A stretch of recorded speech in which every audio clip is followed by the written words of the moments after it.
Em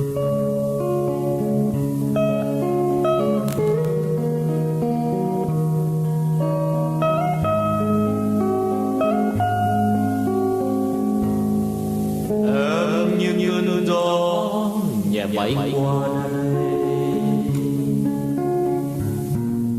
rung trong tim anh bao nhịp sóng chơi vơi. Gió cuốn đi ngày tháng lang thang, sóng xô đi ở qua buồn vơi vơi.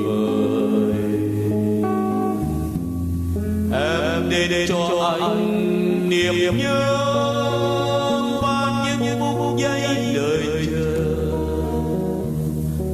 Anh sẽ yêu em theo tháng ngày dài.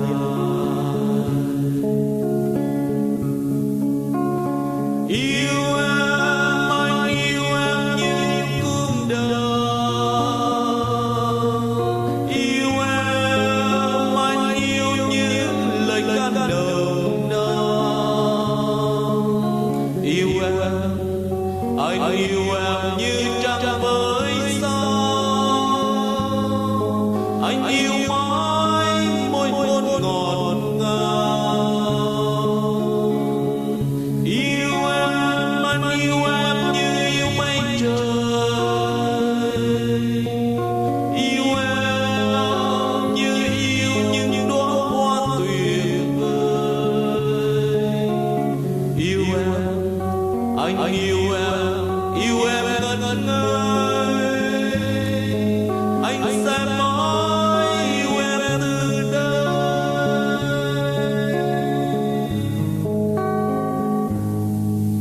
Em như quan thắm tỏa hương dịu dàng, hương thơm theo mây trôi nhẹ khắp không gian. Xóa tan đi giờ phút thân thơ, cuốn trôi đi ngày tháng bơ vơ buồn ra vời.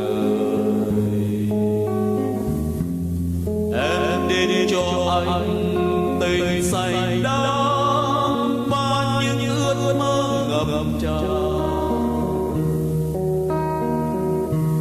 Anh sẽ yêu em đến cuối cuộc đời.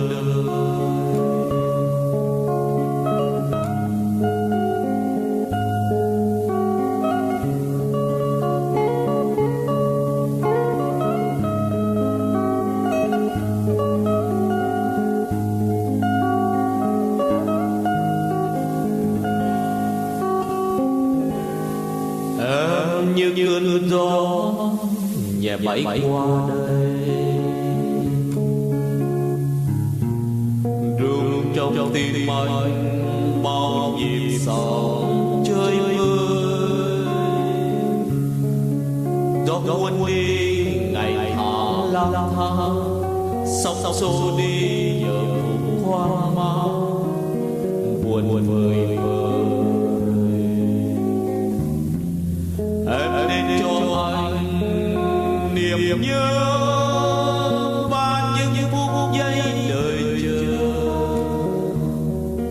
Anh sẽ yêu em theo tháng ngày dài. Yêu em, anh yêu em như yêu cung đời. Yêu em, anh yêu như lời ca nồng nàn. Yêu em, anh yêu em như trăng với sao. Anh yêu mãi môi hôn ngọt ngào.